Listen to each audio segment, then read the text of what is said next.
Good morning. Mark Donegan, self-healing practitioner and educator. I'm being very quiet. It's early. December 7th, 6 o'clock, another hour, our time. Pearl Harbor got bombed. Troublemaker. Yeah, it's 6 o'clock. It's time for morning activation. And I was laying here starting my movement meditation on my balls and just laughing at all the trouble that I get myself into. I'm such a dang troublemaker. But yeah, it's time to do a half hour of movement. For me, at least.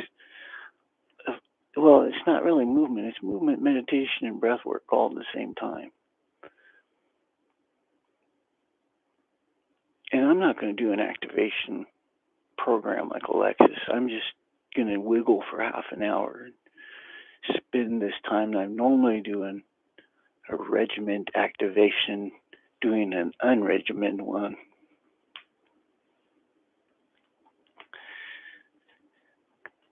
Because I haven't loosened my body at all. So basically, this is how you do it. This is how you do it, baby.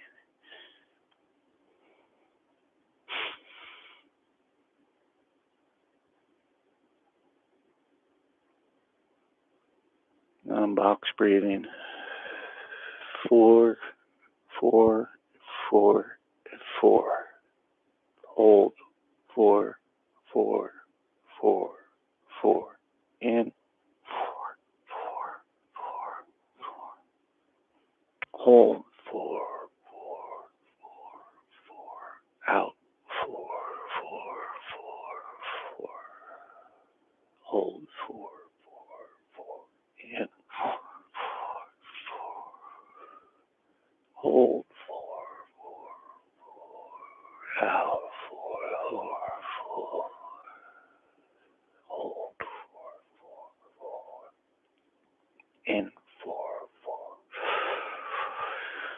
Hold. 4, 4. Out. Got it? Box breathing. 4, 4, 4. It's pretty easy. I like that now that I've been doing it. Yeah, it works pretty well, especially when you grab a position like that. Now I'm going to go hurdler stretch, which we all should do. No matter what your ability is, you should try to make these motions and movements. I also use deportment, so that's just part of my program. You feel your body, you move it, you roll it, you check it, loosen it. When it's ready, then you go to your next stage. Release going that way, release going this way. Yeah, I did. Do them slow and gentle. I have my own motion, you have your own motion. What's right for you at the time, it changes. Do it slow at first, then you go for speed. Slow and hold. Breathe. Box breathe. Diaphragm breathing. Diaphragm breathing's the only thing you really need to pay attention to is that you're breathing into your stomach first and into your stomach. I'm just going to move to my normal breath of fire exhales. If you don't know what that is, you just have to look it up.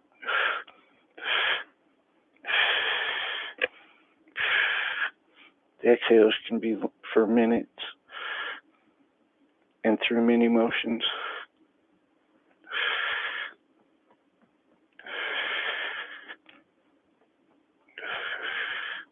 Then on my inhale, I just go slow.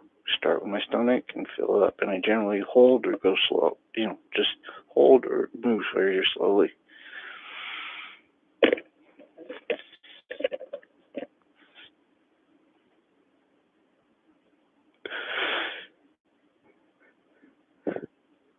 Change your feet.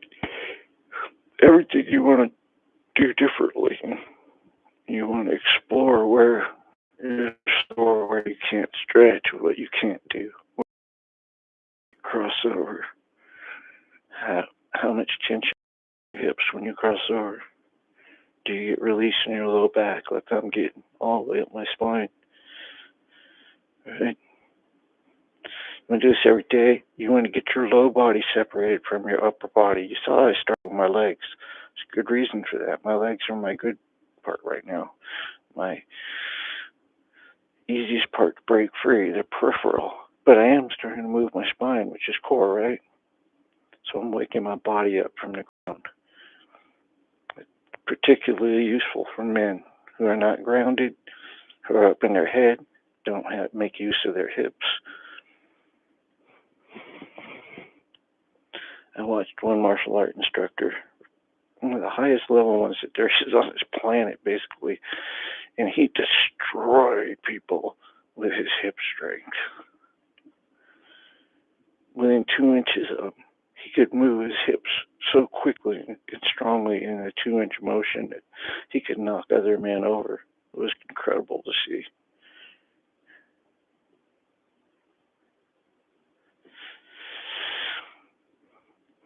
So yeah, you want to free those hips up, do crossovers.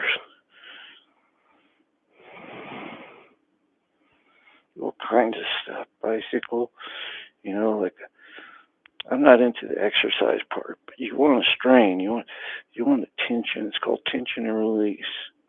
If you want to do flutter kicks all day and make yourself hurt, that's your issue. I'm doing loosening stuff. That's my extreme endurance. It's just trying to move. I'm not trying to do it hard, right? Got me? I'm gonna stretch this other leg. Again, you gotta sort of do your thing, but try to keep track of where you're at. Actually, yeah, this is it, because I can feel this leg is not stretched out. This guy's really sore. He's different than this leg, completely different. So take note of such things. It's very important to know the differences. I just describe my legs as the best part of my body, and I'm already feeling how sore I am here and remembering that a mile into my walk last time, I started limping to this hip, and I couldn't stop it. For the rest of the other 3 or 4 miles, I was limping on this side or trying not to. And same with this guy, he's got another issue up here on the side, scoliosis, that I was having to hold on to when I was walking. So you want to remember these things when you're doing your other activities during the day, especially your aerobics. When you're doing your aerobics, pay attention to what's starting to fail and push it to that point. Just like I did in my hip and this other guy, they'll handle it. They'll deal. Now I got a pinch over here, which is unique to me, so I'm going to stretch and strain away while I depote very strongly and hard, straight fingered right into this hip. This is an incredible power and loosening that I'm doing. Very few people have this ability. See how I'm using my wrist really loose? This is all practice for my beaters, which I'll get to depote during the day and make sure that they're all good. Make sure my whole body's soft and ready to. This is a daily practice you do. You got to get a feel for your own body. It's kinesthetic awareness that will help you move through anything. It's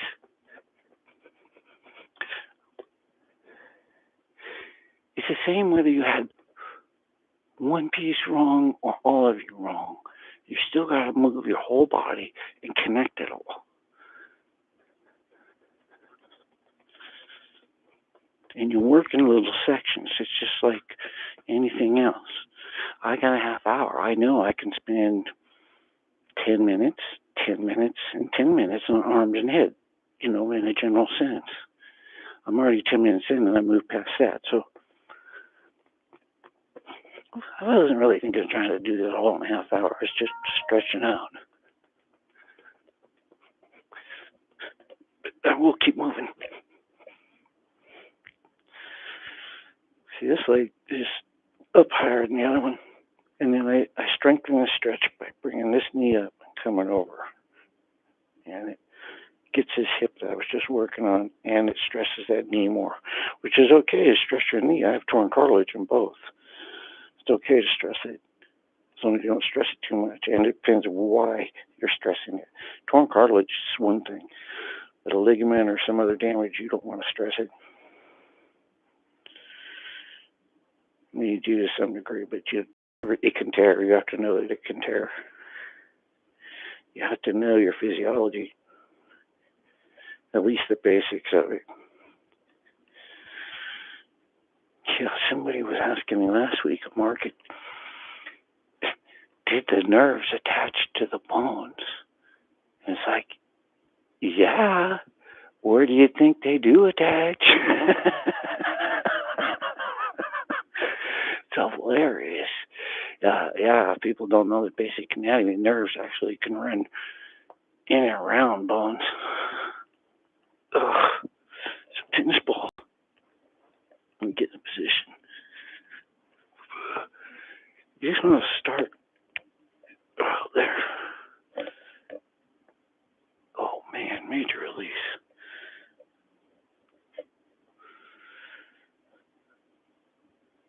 And while you're on the balls, you want to, again, keep working your hips and getting the feeling for your hips. Knees side to side. Now we're moved to multitasking. And I want to keep rolling on these balls slowly down your spine on both sides. I use this sweater. I like this sweater because it keeps the balls trapped right where I want them. It's almost like a gi. See that? And then I can get up on them wherever I may need it. And you can see it slowly rolling down.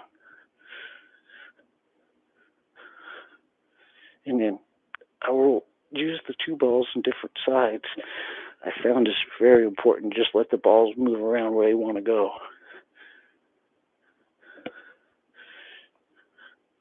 And they will find their own positions to get releases. If you just pay attention like I'm doing right now. I got them both on my right side because it just feels like that's where they need to be. And I will get a huge release through my entire body. By the way, I've got my head propped and supported with my arm and my other arm. You find these unique positions where you'll get a release through your entire body. I was just showing the doctor this. It's very incredible. You can put the balls down here and get a release in your neck. So my next source, I want to come back up to it. It's kind of hard to see one. There you go. Good view. Get the other ball on the other side. Hey, good view. Yeah, see, this ball stuff's hard to show. You've got to work it, and I got the headset on. It makes it very difficult. Because part of this is interlocking your fingers behind your head and pressuring on your skull so that you're getting